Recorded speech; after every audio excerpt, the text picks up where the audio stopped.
This is Mark Carrington from markcarrington.com. This video we're going to meet Joe Fretful. Joe is worried about his future and he thinks it may well be time for plan B. So let's just talk a little bit about Joe's story. Joe's been working on his plan A for years.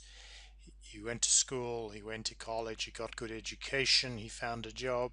He's been building his skills progressively so that he can build a good career and so his salary can grow.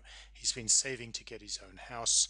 He's been saving to build some capital for his retirement, and he's invested wisely and he's spent as wisely as he can. And he's been helping his children onto their own plan A. So where do we find Joe now? Joe really hopes that his plan A will provide a great retirement. It's funded by his savings, funded by his home, which is partly paid off. The bank owns the rest. Funded by a small inheritance from his parents, funded by his work pension, and funded by and he's hoping that the government social security or the government pension will kick in a little bit. And he's feeling okay, especially if he's careful with his spending. Of course, winning the lottery would be a huge bonus. But really what is bothering Joe is all the things that could go wrong. He could lose his job, he could become ill, or Martha, his wife, could become ill. He just sees medical expenses are rising sort of almost out of control. He's got college loans to pay off. He worries about falling investment returns. You just have to read the headlines every day. It's good this week, bad next week. And he's lived through the last two financial stock market collapses. He's worried about rises in taxes. He's worried about cuts in social security pensions. And of course, he could live longer than expected. Now, all he has to do is live 5 years longer. And there's always a calamity around the corner. The car breaks down or something worse, like a car accident. So he's been thinking about a stronger plan A. We could all do with a stronger plan A. So he's focused on building his skills to keep growing at work. He could work longer, more years. He could take on a part-time job after hours or at weekends, what Americans like calling a side hustle, because he can send Martha out to work. He could move to a cheaper location and can take on a few other side hustles, and many of these I've done before, or I've done myself. You can do market surveys, you can do product testing, you can earn $50, $100 at a time. You can sell bric-a-brac, empty all the stuff out of the garage is a good place to start, and then move into a little bit of buy and sell, buy from markets and then sell on. You could drive Uber or Lyft or even do Uber Eats or something like that in his spare time.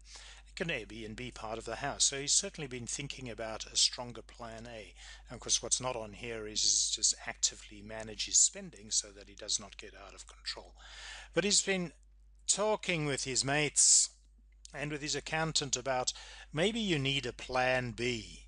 Maybe you just got to scale up the side hustling, make it really mega. Just every avenue that there is to build hustles on the side, and there's no shortage of those. The other thing that he notices a lot of advertising on is start trading forex or options or binary options or penny stocks. So just set aside a part of capital and hope you can get some disproportionate returns. Of course, he's also noticed that cryptocurrency gives opportunities too. You could be trading or even mining Bitcoin or one of those other crypto coins. And then his mate's always talking to about network marketing or MLM. Well, there's an avenue there, and he's got a reasonable network of friends. And then the last point down is you could actually just take this much more seriously and start a business. Starting a business on selling stuff on eBay or on Amazon. You can start a drop shipping business into eBay or Amazon, or create his own Shopify store. Internet marketing is a possibility, and affiliate marketing is a possibility. Sell other people's stuff. So there's no shortage of ideas to build a plan B. Joe just says this is just too hard. He's been scammed before. No, his best MLM mate who sold him down the wazoo on a program that took his money and never played. He doesn't really have the skills for technical stuff or in markets or in marketing. He's just the middle of the road guy without all these strong skills. Perfectly good at his job. He feels he doesn't really have enough savings for investing. Investing returns is all about leveraging your capital. There's not enough savings to do the drop shipping stuff because you've got to buy all that stuff from China and they put it in the warehouse, and then if it doesn't sell, you're in trouble. And he's just heard that marketing takes money, and it's true. Advertising can be an expensive process if you don't know what's going on. And then when we come to affiliate marketing or Amazon selling, commissions are actually really quite small, and you have to be able to scale it up in a big way, and they're not really enough hours in the day. So he's just not too comfortable